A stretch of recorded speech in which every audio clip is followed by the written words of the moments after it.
Hello everyone, my name is Ryan Pauly, and I am going to show you the exploded mesh baking process that we can do inside of Substance to help minimize any artifacts or baking issues. This is a fairly simple process, but if you don't know that it exists, you will never know to look for it.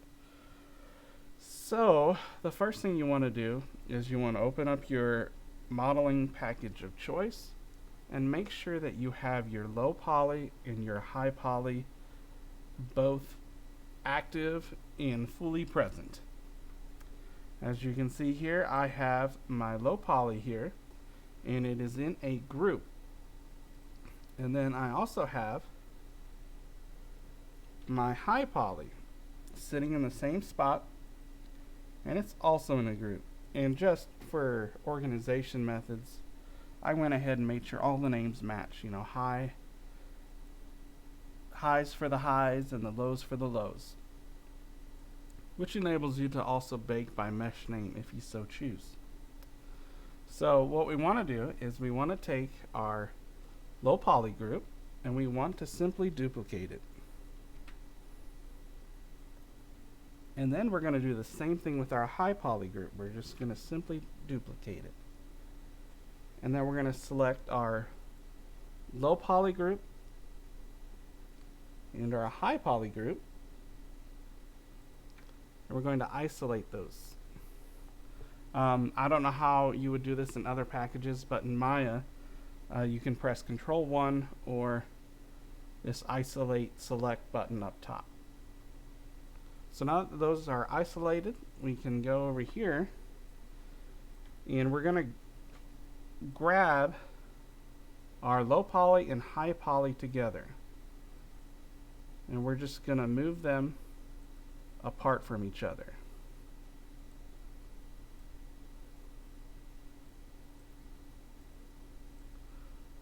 Just like that. And the reason you want to do this is you want to make sure that your high poly is always sitting right on top of your low poly. And it is totally up to you as far as how many pieces you want to break down your objects to. For example, all of these here are separate objects, but I went ahead and combined them because of the material that I'll be using inside of Substance for the material ID. However, it would not be a bad idea to go ahead and separate all of these pieces to minimize baking artifacts. Alright, so we have our high poly and our low poly separated out and occupying the same space. Now we want to go ahead and we're just going to grab our group of the low poly and we're going to export. And we're going to export as an FBX. And I've already done this, so I'm just going to replace what I have. And then we're doing the same thing with our high poly.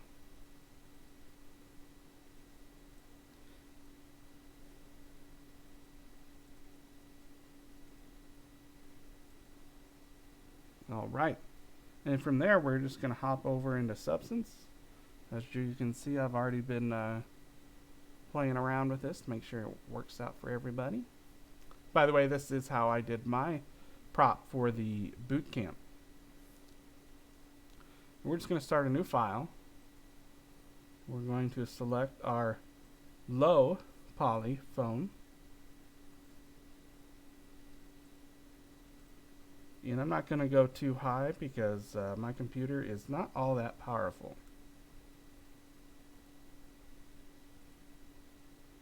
Alright, so there we have our low poly. Everything looks good. And now we're going to go ahead and straight into the bake. Now, over here, you find your baking menu in your texture set settings if you're not aware. And this is a pretty standard option. You can add other channels if you want to, but that's unnecessary for this little tutorial. And we're just going to bake these at 2048 just so so we're not eating up too much computer power, and we can at least get a quick view of what this is going to look like. So here we're going to select our high. And just a side note, one of the things that gets overlooked a lot when going through substance tutorials is the max frontal distance and the max rear distance. And I just want to explain what this is. This is the distance that substance will look for normal information. So sometimes when you have objects in geometry that is close together, you can just adjust your frontal and rear distance to make sure you get a clean bake. And the reason I am reducing mine is because of this little area in the hook of the where the phone hooks into the rest of the box piece, I guess you would call it. But a lot of times if you're doing the exploded mesh version, you don't have to mess with the distance. I just wanted to explain that because it has been in my experience that gets overlooked a lot.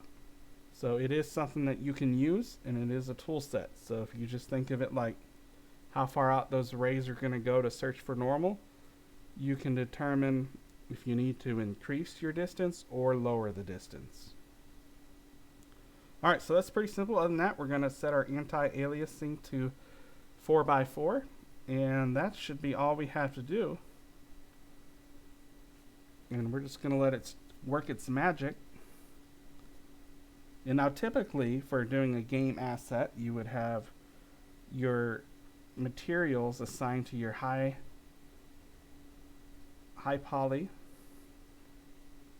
and that would create an ID map for you.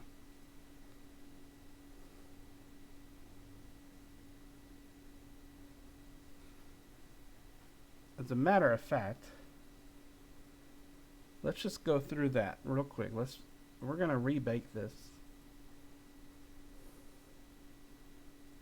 Then go to ID map. If you've assigned a material to your high poly objects in your package of choice, you just choose material color. Everything else will be the same, and this is just going to give us an ID map for our mask. And I wasn't going to show that part, but I decided I better go ahead just so you know how to do that.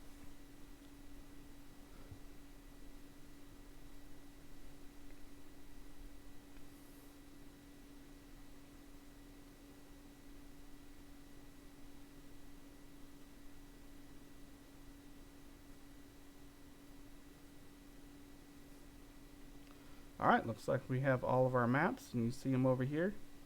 Even got a good ID map.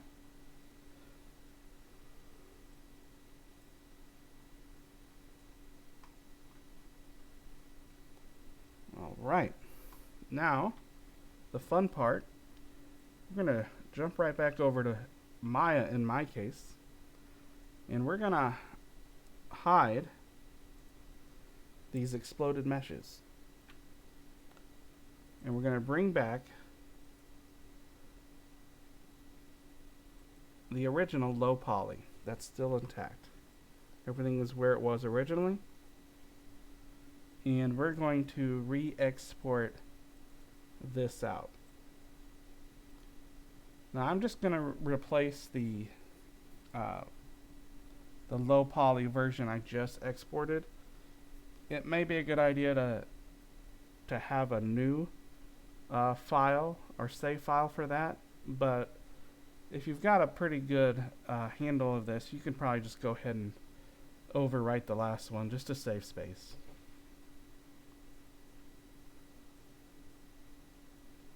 Alright, now that that's done, we're going right back into Substance Painter. We're going to go to Edit, Project Configuration, and we're going to go up here and we're just going to reselect our model. So we're going to select the all low phone that we just resaved and exported. And then we're just going to press OK. And then just like that. So what Substance has done is it has gone in there and just replaced the low poly, but it's kept all the maps. So it's kind of like in your Maya, we have our UV space, and the UVs stay the same no matter where we put the object. We can move it, but the UVs are still the same. It's kind of working on that same concept. The key is you just want to go into Edit, Project Configuration, select it again, and that's where you find that. And that'll bring your model back to where it needs to be. And as you can see here, outside of that one little spot right there, the bake is clean, and I would say that's almost a non-issue. You could paint that out in Photoshop or right here in Substance if you wanted to, but it's almost a non-issue. And in this particular model, I have a couple little artifacts, and I just painted those out right here in Substance Painter for my actual final, so not a big issue. But that's a whole different tutorial. This is really just about how you can bake with an exploded mesh and get those baked maps back onto the original combined mesh. So I hope this helps. If you have any questions, feel free to reach out to me at Artist Awake or in the chats, in the any of the pages. I'm usually there browsing every day, so I should be able to get back to you rather quickly. Good luck with whatever project you're doing, and hopefully this can help you have a wonderful job candidate prop.